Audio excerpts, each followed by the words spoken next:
মেহমান যাওয়ার পরের দিন কি বেঁচে গেল আর ওই খাবার দিয়ে কি রান্না করলাম আর কিভাবে কি করলাম তার একটি সম্পূর্ণ ভ্লগ আপনাদের সামনে নিয়ে চলে আসলাম। আসসালামু আলাইকুম সবাইকে, কেমন আছেন সবাই? আলহামদুলিল্লাহ, আমরাও ভালো আছি। মেহমান যাওয়ার পরে খাবার অনেকগুলোই বেঁচে গেছিলো। ওই খাবারগুলোকে আমি আবার নতুন করে নতুন রূপে রান্না করেছি। ভর্তা করব, যার কারণে আগেই শুকনো মরিচ আর কাঁচামরিচ পেঁয়াজ ভেজে নিলাম, উঠিয়ে নিলাম। একই তেলে পেঁয়াজ আর কাঁচামরিচ দিয়ে নিয়েছি। মুরগির মাংস আছে, ওইটাকে ভালো করে ভেজে নেওয়ার জন্য।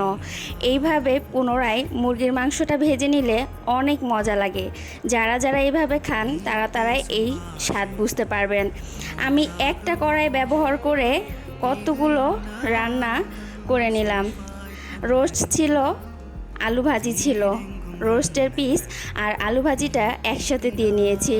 আর এর সাথে দিব বেঁচে যাওয়া পোলাও। এইভাবে পোলাওটা ভেজে খেলে অনেক মজা লাগে। আজকে যা যা খাবার আমি করব সব কিছুই অনেক স্বাদের। যদিও এটা স্বাস্থ্যসম্মত না, কিন্তু আমরা বাঙালি, আমরা সব কিছুই হজম করতে পারি।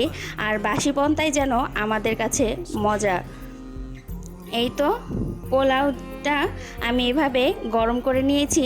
আর এই পোলাওটা আমাদের বাসার প্রায় সবার অনেক পছন্দের। তারপরে আমি পেঁয়াজ, কাঁচামরিচ আর শুকনো মরিচ একটা দিয়ে নিয়েছি ডাউল বাগার দেওয়ার জন্য। সাথে দিব পাঁচ মশলা বা পাঁচ ফোড়ন, আমরা এটাকে পাঁচ মশলা বলি। সাধারণত এই মশলার নাম পাঁচ ফোড়ন। ডালে যদি পাঁচ ফোড়ন না দেওয়া হয় তাহলে ডালটা যেন অসম্পূর্ণই রয়ে যায়।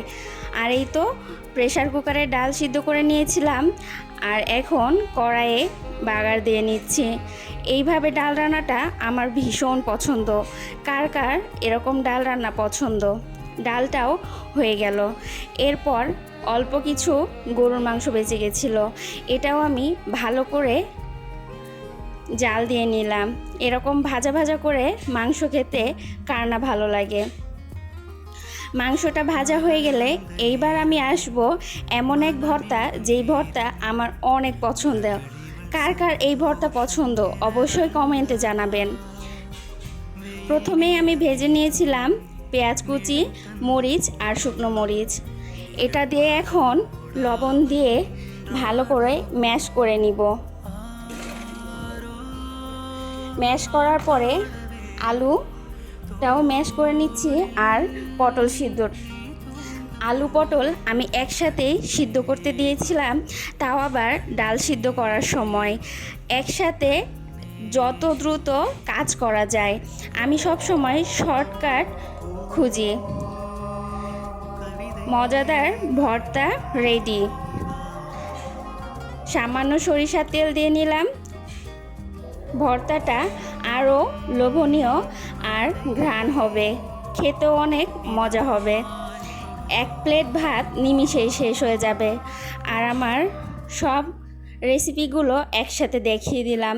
কার কার এমন বাসি খাবার পছন্দ অবশ্যই জানাবেন।